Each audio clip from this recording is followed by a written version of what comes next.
Hi, John. Hi, David. So, what do you want to talk about today? Well, we're recording this a little in advance of when I think Blogging Head viewers will see it. So today's big story is, of course, the John McCain allegations, revelations, whatever you want to call them, in the New York Times, Washington Post, prodded by your magazine, the New Republic. So maybe that's what they say. I'm not sure if that's true. That's what the McCain people say. Well, it's what the New Republic says. Yeah. So your editors are claiming credit. I don't know if we know if that's true that they published it because of us, but I'm happy to think that. Well, why don't we start with the TikTok inside the New Republic, since you're at the center of the story, and you tell us what you do know. Oh, that's going to be disappointing because I don't know anything. I don't have my office there. I have my office at home, and so it was as much a surprise to me as it was to you. Well, what do you think of the story? Do you think it's for real?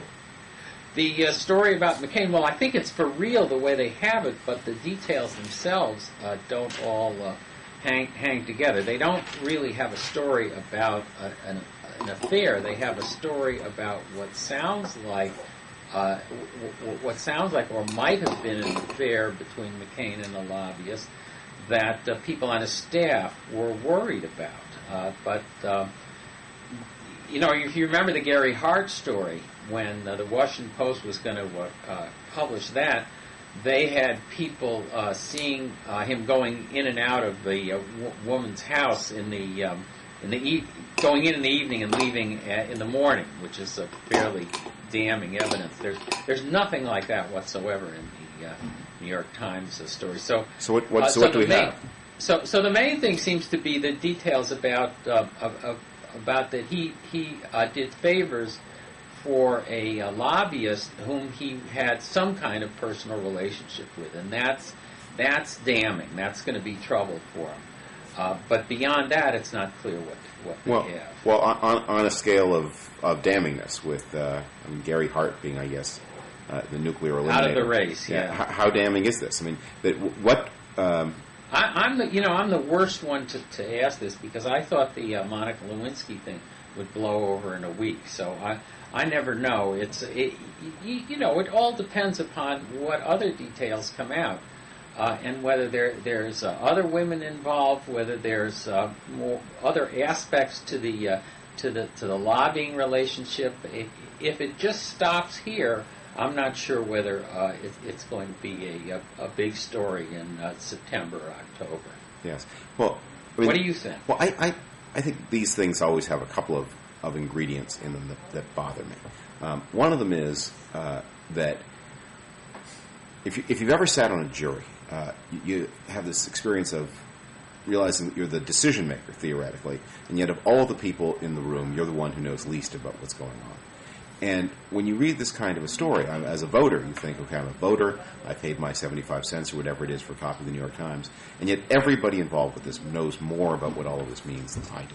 And I have to say, that story was written in such a way as almost to be deliberately incomprehensible. I mean, what are you saying to me exactly? The timing is very murky. There's a kind of gossipy hint that this woman started as a secretary and rose to a partner. So why did they mention that? Are they telling me that maybe the relationship or the alleged relationship started first, and that's why the firm promoted her? What am I supposed to think about all of this? So I kind of that gets my back up. And I suppose the other thing that gets my back up is I know that there's more to come. Or I assume there's more to come. I don't know that. I'm guessing there's more to come. And that is also, and I'm supposed to read this story not only in the light of all the past stuff that I don't know, but all my uncertain future anticipations. And so it's very frustrating for me as a consumer of news. I know that the reporters, or I shouldn't say I know, I surmise the reporters are heavily influenced also by their beliefs about what the personal life of John McCain is really like. And yet they're not going to share that either. It did seem like the tip of the iceberg story, but we don't know what the iceberg is. But we don't share. And what happens with these tips of the iceberg is the iceberg bobs away. I mean, the Times had a story, I guess now 3 weeks ago, about Bill Clinton's business dealings with this amazing $31 million gratuity his foundation collected for some services in Kazakhstan. You think, gee, well, that's 1 week's work. since he left office? What's happening with all the other weeks in the past seven years or so? And, you think there's an iceberg there, and yet that's also not going to be reported. I guess maybe, not to be narcissistic and talk about this more as a press story, but to get any actual news past the business's definition of what is news, what should be news, what is supposed to be news, to actually find out what's going on. I thought the Internet was supposed to make all of that easier. It doesn't seem to have happened. Well, with this kind of scandal stuff, it doesn't make things easier. That's for sure. With the alleged Clinton scandal, story, alleged scandal, alleged scandal. With the Kazakhstan, I thought there would be other stories, but those are hard to do. I mean, I've done some of those kind of stories in a while, and I suspect people are working on them. Yeah. But they won't come up if Hillary Clinton gets knocked out of the race. You can probably forget it. I mean, here's if the story turns out to be that John McCain has been fooling around with women, that strikes me as not a big story, and especially not if the ultimate nominee is the Democratic nominee is Hillary Clinton. But even if it's Barack Obama, people surmise that. I mean, he has been married twice. His wife doesn't look that happy. If it turns out to be a few piddly little favors, that will actually probably deflate the story, because you put it on the front page of the New York Times, there better be some big follow-through. And if it turns out the favors are kind of inconsequential, and in fact he was doing, he was under... I can't speak authoritatively, but people who have looked at this have said that there are stories in more trade publications that deal with telecommunications, right, that suggested that they weren't piddling favors, that they were serious, big favors. Well, if that turns out to be true, that's a very big story, because it goes to the heart of who John McCain is. That we are all prepared to accept that fighter jocks sometimes have girlfriends. I don't know that we're prepared to accept that the man of integrity, the Teddy Roosevelt of our time, the reformer's reformer, that he had a secret life and a secret agenda. I don't think we're prepared to accept that. I agree with that completely. The affair stuff would mainly be a problem within McCain's own party. Right. The thing that's explosive is the combination of that plus favors, and then you get something that goes really to the heart of what McCain is supposed to stand for. But we don't know. Yeah. Well, look, this is a party that already doesn't like its nominee very much. Republicans close ranks, and it's just amazing. It's mathematically, I'm told, impossible that anybody but John McCain could be the nominee, and yet a third of Republicans or more came out in Wisconsin to vote against him in the cold in February. Right. So that to make a point, that suggests a pretty high level of dissatisfaction with the party's nomination. Well, if you look back at this kind of split where there is a lot of dissatisfaction, but where people are saying they're going to close ranks, I guess Ford in '76, George H.W. Bush in '92, Carter in 1980. Yeah, it usually actually does affect the nominee. Yeah. And you think it is going to affect McCain? Well, there's a lot. It's turnout. Look, I'm a big skeptic about all these rules that they have about there are all these rules about the National League does this happens to the Republican Party, the taller candidate, the guy with the longer last name, and all of these things they're all just coincidences. So one of the rules that we're told is that the party that settles its nomination first always wins, and this year I guess that would be the Republicans. But are these rules, or are they just observations based on past performance, no guideline to future behavior? Meanwhile, I keep being a big consumer of polls that suggest that voters are increasingly apprehensive about the economy. It was already true before this story broke. A little bit of datum that came across my desk from one of my AEI colleagues, that the number of Republicans who rated the influence of lobbyists a problem, an important problem, had jumped from 28% last February to 42% this February. Mm-hmm. So before this story, Republicans were unhappy about Washington and its ways under Republican leadership. So I don't know. It's hard for me as a Republican to be very optimistic about this election. Well, I'm not sure myself. I don't. I think myself, if I look at the election, that I'd be very surprised if the Democrats don't maintain control of the Congress and increase. their hold over both the Senate and the House. But the presidency, I still think, is up for grabs. But you wrote a whole book saying that it was all a done deal. It was a done deal 6 years ago. No, what we said, and actually said in the book that I wrote with Rui Teixeira, The Emerging Democratic Majority, was that we said that by the end of the decade you would have a decided tilt toward the Democratic Party. We didn't think that it was going to be like the New Deal Democrats, where you had 30, 40 years, but that it would be more likely than not that the Democrats would hold the Congress and would win the presidency. So now, this is actually on the early side of it. But even so, in American politics, the presidency is different from Europe or somewhere. It's not a parliamentary post. No, of course. I come from Canada, and when you have that background, two countries so culturally alike and yet with such different political systems, right. The institutions matter. I mean, as so in any case, it's very likely you have a split. Right. If the United States chose its leaders the way Canada did through the 90s, the United States would have been governed by Prime Minister Newt Gingrich. Uh-huh. Yeah, that's a great thought to have. It warms me. so to come down to anyway, I think that McCain still has a chance, and it really is a question of whether the Democrats can paint him the way that Clinton painted Dole in 1996 as a kind of aging warrior, a wonderful man, a national hero but past his time, or whether he can paint Obama as somebody who's not ready for prime time. So maybe in that sense the female lobbyist allegations may help. I mean that this aging warrior may not be so aging. I know it was 1999 though, so but it's but somebody already told me that today. I'm given to understand that you are one of the few people at the New Republic or associated with the New Republic who has not contracted Obama mania.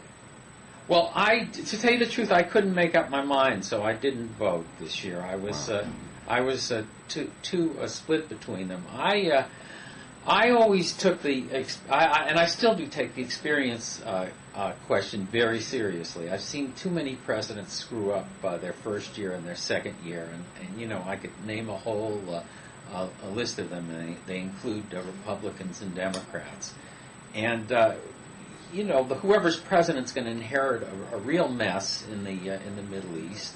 We're still going to be in Iraq, and it's going to be very difficult to make those kind of decisions. And if you remember George W. Bush in 2001, Clinton in 1993, Carter in 1997, et cetera, there's a problem. So I worry about it, and I think that Hillary Clinton spent more time trying to figure out how the government works and relations with the military on the Armed Services Committee. So that's the part I was drawn more to Hillary about. But I think he's a spectacular campaigner. He's a miraculous politician. I haven't seen somebody like that since. Well, wait a minute. I floated an analogy for the politician he most reminds me of, and tell me what you think of this. That he's our time's William Jennings Bryan. That here's a guy, a young man, comes out of nowhere, delivers this mesmerizing speech at a Democratic National Convention. Admittedly, in Bryan's case, it was the convention that actually nominated him. In this case, the convention before. And that on the strength of that, he becomes the beau ideal of the party's progressives. But you're left to wonder, well, is there anything more to him than this one big speech? And he's a man of words, as Bryan was. What do you think of my analogy? I think that Bryan was much more passionate. He's much more cool. He's much more of a thematic politician. He's not associated with a substantive issue like free silver. It's a different era. I think he is much more like John Kennedy. You think he's not as substantive as William Jennings Bryan? Is that our quote? William Jennings even Bryan emptier than Bryan. William Jennings Bryan was taking over a lot of the old populist platform, and in that sense, he was pretty substantive. It's hard to say, but Bryan was also much more of a polarizing figure than Obama is. rises above it. Brian was much more of Right. The Democrats versus the Republicans is Armageddon, and that's exactly what Obama is, and that's again the coolness of the man. Yes. And I don't mean coldness, but cool. And that's somewhat I associate with John Kennedy and Ronald Reagan, both of whom. He's not avuncular like Reagan, but he's got that certain he's got that certain way as a thematic politician of going above the fray and captivating people. So anyway, politically, I think that he's the real thing, and I just let me throw another analogy. If you don't like my Brian analogy, is he our generation's answer to Adlai Stevenson, the last Democratic politician who made the hearts of college professors and people who knew which spoon to use everywhere across America go pitter pat in the way that Obama has done? Well, there's a few big differences.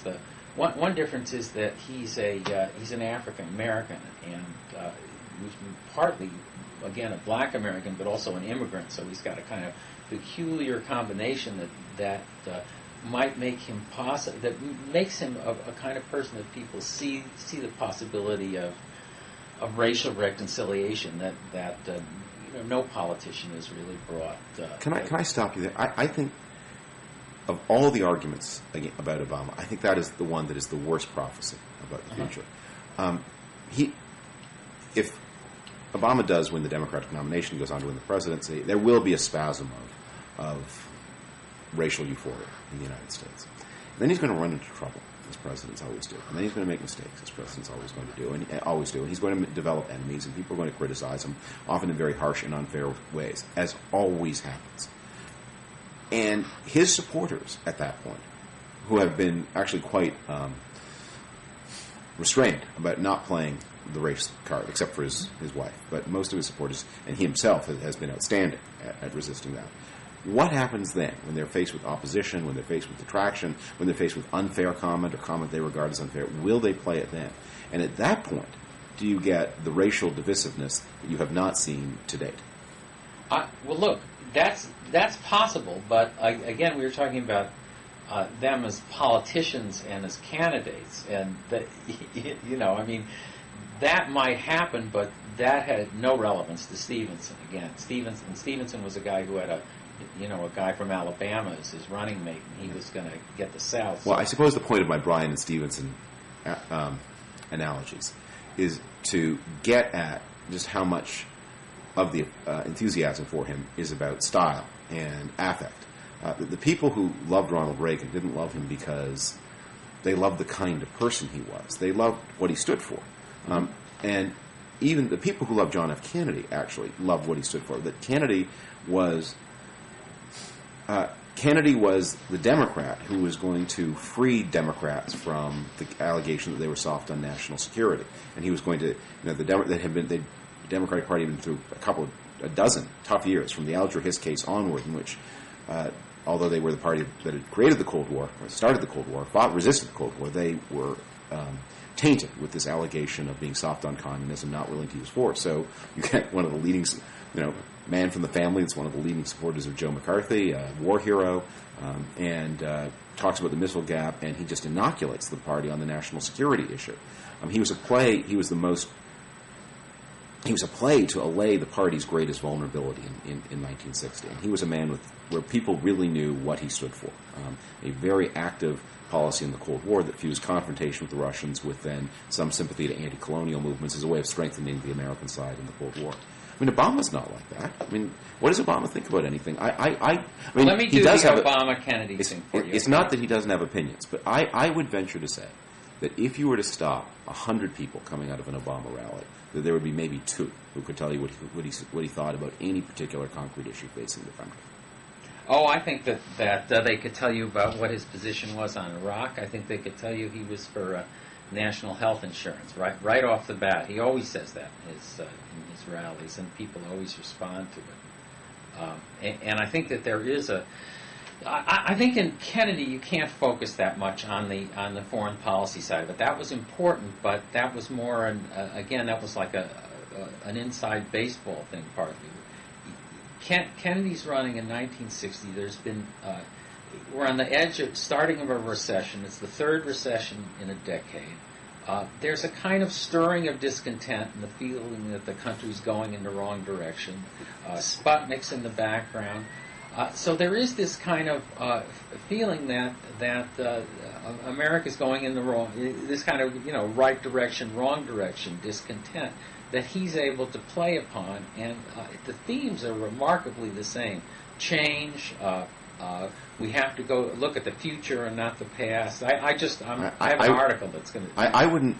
Well, let me just throw one different point of view at that, which Richard Goodwin wrote a very interesting memoir about the 1960s, and of course he was very close to the Kennedy family. He has this fantastic description of what it was like to be there in the 1960 election, and how they're in the infancy of polling. They don't do these kinds of nightly tracking polls, and so as you get close to voting day, they actually have a weak sense of how they're doing. They know it's close, and what they also but they do feel they have this advantage over Nixon, because everywhere they go, they pull 12,000 people out at their rallies, and everywhere Nixon goes, he pulls 9,000 people out at his rallies, so they have a sense of an advantage. And then in the last 2 weeks before the election day, Nixon breaks down, begs Eisenhower to intervene, and Eisenhower begins to campaign.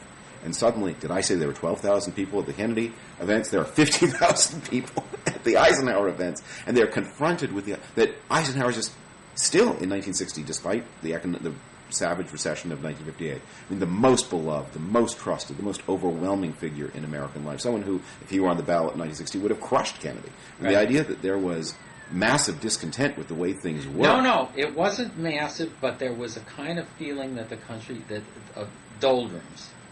And you get after that with Kennedy, you get the rise of popular movements. You already have civil rights starting, but even before Vietnam, you start to see the stirrings. You get it on both the right and the left. Something's moving in the country, and if you look at the present, there's a lot of similarities. The virtual. Well, it's not true that if the incumbent were on the ballot in 2008, that he would be the overwhelming favorite in the way that if the incumbent were on the absolutely ballot. No, that's not. I think with the Kennedy people, they believe that. I mean, Richard Goodwin doesn't believe that story. Let's put it that way. He became very aware if Eisenhower were running, we'd be dead. Right. Well, with every analogy, you have like 14 points of similarity and 18 points of difference. So I'm trying to give you what the similarities are, and there clearly are differences. But again, I would say more Kennedy than Stevenson. The thing that Stevenson, you could say, was similar was that he did have a kind of highbrow appeal, but it didn't matter that much in 1952 because there weren't enough people who voted that way, and they wouldn't be inclined to vote the Democratic anyway. And the country has changed incredibly since then. We quote a lot of these figures in our book, but 5% professionals to about 16 or 17%. And when you look at the electorate, it's closer to a quarter. Big rise in college-educated voters. So in that sense, Obama has a kind of constituency for a politics that bears some resemblance, but really is. I was alive, to tell you the truth, Stevenson, and he did not stir voters the way that Obama is. There's really very little similarity. What he had was a certain wit and eloquence that worked in smaller settings or in terms of what he said about things, but he was not a great speaker. But so it does sound like you've contracted the Obama mania after all. I'm giving you I was giving you the reasons why I liked him after I gave you the reasons why I was wary of him and liked Hillary. I was very disillusioned with the Clinton campaign during the South Carolina. That really turned me off. I thought that they were in a position after New Hampshire and Nevada to win it, and if they'd taken the high road and not thought that they could play hardball with this guy, Obama, and if they hadn't played the race card in South Carolina, I think that they would have. I think that they would have wrapped it up by now. Well, let me offer a hypothesis of what happened in South Carolina, and maybe I'm overthinking it. Maybe this is too fancy a theory. Let me try this on. What happens in South Carolina? South Carolina in 2000 becomes the graveyard of the McCain campaign. What happens? Well, McCain has beat Bush in George W. Bush in New Hampshire. He's beat him in Michigan, and he's done so by campaigning as a reformer, by appealing to independents and moderates with a lot of stuff about campaign finance that the core of the Republican Party is not very interested in. Now he is on his way to South Carolina. This is his moment to pivot and to win the right wing of the Republican Party by talking about his core issue, national security, where he's got a huge advantage over Bush. And if he goes to South Carolina and talks to veterans and speaks about the nation and speaks about national defense, he's going to put this thing away. The Bush people then run an under the covers or under the radar campaign of needling. I mean, nothing that anybody else can see, but it gets under McCain's skin. And they have the cooperation of some of the evangelical figures in South Carolina, and he gets angry and he loses his temper, and he denounces not just Bush, but he denounces Jerry Falwell, he denounces the evangelical ministers. What does he call them? Agents of intolerance or something like that. That happens after South Carolina, though. Did you know that? That's not. I don't think that happened. This is the trouble with these blogging heads things. We can't check the facts. But I think that he says that in Virginia after the damage is already done. But he does not give his big national security speech. You may be right about the dating of that speech, but he begins. He doesn't pivot right because he's too angry, and he doesn't win South Carolina, and the rest is history. My surmise, my guess about what the Clintons are doing in South Carolina is when you talk about running a racial campaign, what they did was they were using language that would sound to many African American ears like it was racially coded, but not to white ears. Whites would say, "What are you talking about? I mean, how to say it's a fairy tale that this guy has been a consistent opponent of the Iraq War? How is that racially coded language?" So there was an opportunity there for Obama to sound thin-skinned, oversensitive, somebody who saw racism behind every criticism, no matter how legitimate and accurate, because he has not been a consistent opponent of the Iraq War. Bill Clinton was right about that. It was a fairy tale. He didn't take that bait. He remained cool. He remained collected. He did not flare up. He resisted the provocation, which is what it was meant to be, and that's the crucial moment in his success. I think that makes a certain amount of sense, but I think it is true that the comparisons to Jackson, saying that Hillary wasn't going to win because blacks would vote for Obama, which Clinton. But the comparison to Jackson also happens after. It happens on the day. Yeah. And the other thing happens, I think, on Tuesday, where he says that she's not going to win because of the black vote, and those kind of things had a certain impact. And I think that they knew what they were doing at the time when Bill Clinton said them. And so the other thing that South Carolina raised was the specter of a kind of dual presidency, and who was really going to be in control. So I think that's very powerful. That every time Bill looked big, it would raise the question. He made her look small. And before that, to a great extent, Hillary Clinton was benefiting from memories of what was good about the 90s, prosperity, things like that. But I think that what happened in South Carolina was people started to think about the other side of the 90s, the constant scandals, the controversy, and so from then on they had trouble. And I think if they had taken more of a high road, they would have been in much better shape. Yes.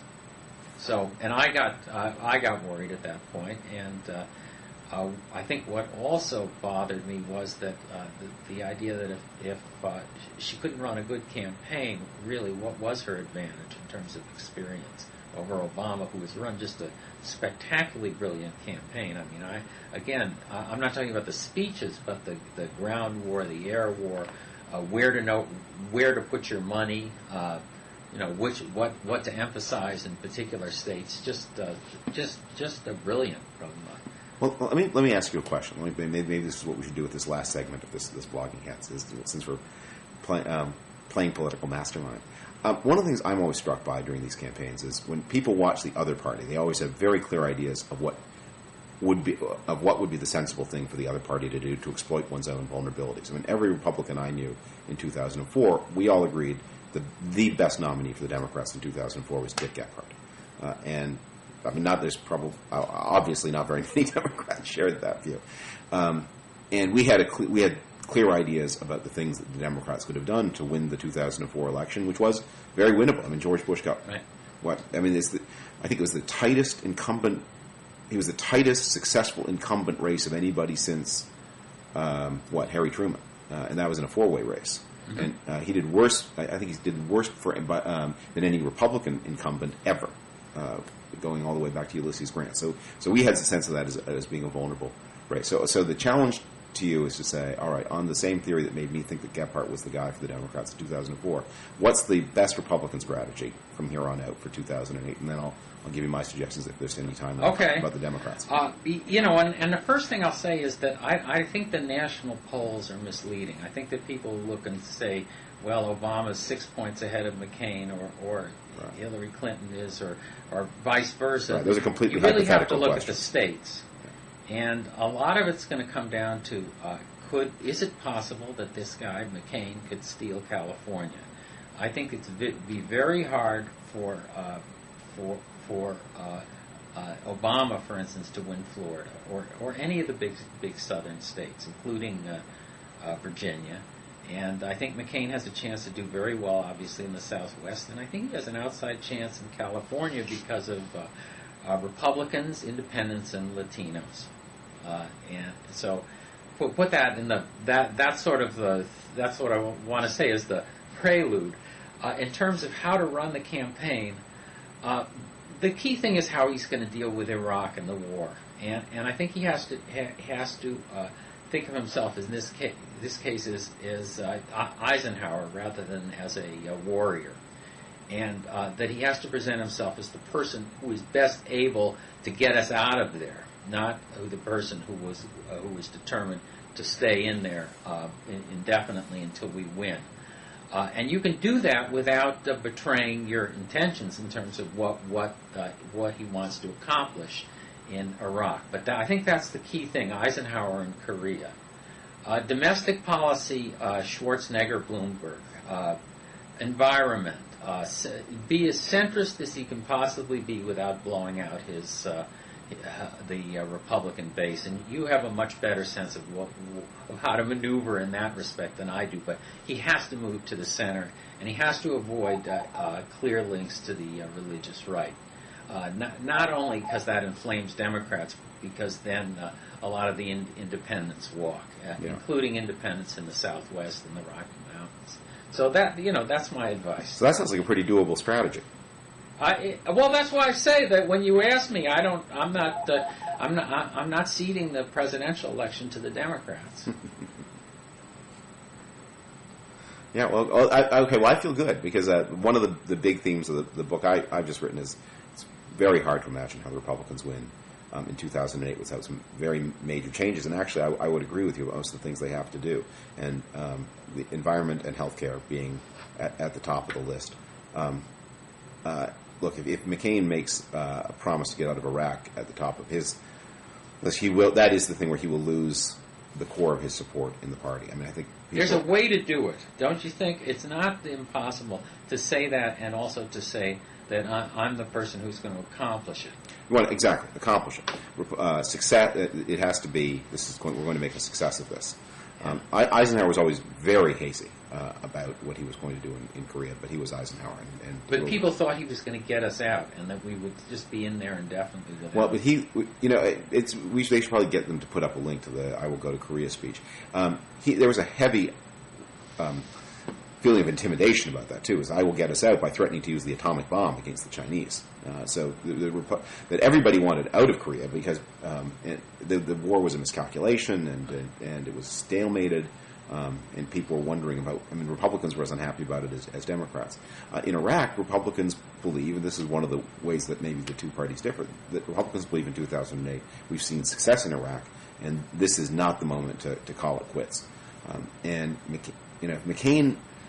And McCain's image as a warrior is the one thing that binds the party together. That's the thing that that everybody in the Republican Party likes about him, even as they dislike lots of other things.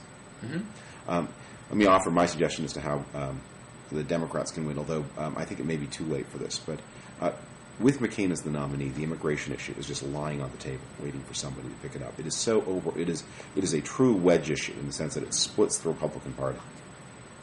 And one of the arguments in favor, at least until recently, of Hillary Clinton was that she had shown an interest in using this issue before. Now, I think she's now positioned herself in a way that it will be difficult for her. And Barack Obama has made it almost completely impossible because he's now reversed himself. He had made various kinds of enforcement restrictionist noises earlier in the year, and now, in order to win in California, he jettisoned all of that. But it is such a powerful issue, and it is so key to so many things that are important to Republicans, including, by the way, the strain on middle-class incomes that has been such a feature of the Bush years, where the median worker is not better off. Healthcare is a big part of that story, but so is immigration. And we're going to have, it looks like, another election where nobody wants to talk about the second biggest economic problem faced by middle-income people. I think that's true. I think it's going to be like 2004. It's going to be off the table. It's amazing. How does that happen? How do you have something in which millions, tens of millions of people are raging with unhappiness, where, a third or close to a third of Republicans say it's their number one issue? Right.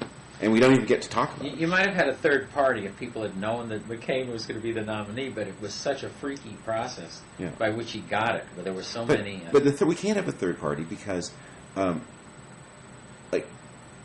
because nobody even plausible will pick up the issue. I mean, that you can't run a third party. I mean, Tom Tancredo. No disrespect to Tom Tancredo, but he doesn't look like a president, and neither does Lou Dobbs. And Ross Perot, until people found out, how unstable he was. I mean, he was this hugely successful businessman. Why not? Maybe he could be a president. If you're going to have a third party, I mean, there isn't even. It is such a consensus in the political class that we must do what the country doesn't want. That who is the credible figure who could, a semi-credible figure who could lead this third party? I think actually the consensus is going to be very close to what the new McCain position, which is enforcement first, and then some payoff to citizenship. I think that there's a group within the Republican Party that's very dissatisfied with that, and that the country itself is split. But let's say there's, but I think it probably commands 55% of the population. McCain is not for enforcement first. That's just that's what he said. It's a verbal formula. What he's in favor of, I will start the path to citizenship after I get a letter from border state governors telling me I should go ahead with the path to citizenship. But it's not contingent on any objective. I mean, it's not contingent on any objective measurement of reality. I will start this only after the flow of illegals has dropped to under 100,000 a year, or on completion of offense, or after instituting effective employer sanction. I mean, that's completely off the table. There would be no employer sanctions at all. So it's like some symbolic gesture toward enforcement, and then the path to citizenship begins. I think you should start a third party yourself and split the Republicans. This would be. Well, anyway, but I find it amazing that the Democrats don't want to use it either. Well, because the Democrats have Latinos as part of their main constituency. Also, African Americans, though, who take the view that I've just expressed, except even more so. I guess they get the nominees, so they're not going to get any of the substance. Yeah, I mean, again, I think you have to be careful in terms of how you understand Latinos on the issue too, because I think that there is an opposition to, for instance, the fence. It's not that; it's the xenophobia that people sense as part of it. That's what always gets it. I mean, even in Arizona, Prop 200, what got 40% of Latino votes. So it's not. And what the Republicans, the mistake that they always make is they bring up the substance, which is to say the unregulated flow of immigrants going across the border, but they add to it, in English language only, all these other things that get people really worried that they're not aiming at the illegal immigrants. But for the Republicans also, the beauty of the fence, and the reason why it's become such a consensus is it's a policy that almost certainly won't work. Well, and it has nothing, because 40% of the illegal immigrants are just overstaying their visas. and they're airplanes. So it's not going to work. But it allows us to avoid talking about the one thing that might work, which is anathema to Republicans, and that is employer sanctions. Mm-hmm. That's true, because that does split your base. So good luck in trying to figure out what the Republicans should do, and I hope people read your book. Okay, Well, why thank don't you. you tell them what the name of it Oh, is? thank you. Well, let's do a mutual quotation. It's called Comeback Conservatism That Can Win Again, and it's published by Doubleday, available at fine bookstores everywhere. Great. And it's been good talking to you. And you have to mention yours, although I guess maybe we'll just put up an Amazon link on the site and use the power of the internet. Well, the book that we've discussed is The Emerging Democratic Majority. The last book was called The Folly of Empire. And its thesis is still pretty much relevant, I think. Good to talk to you, John.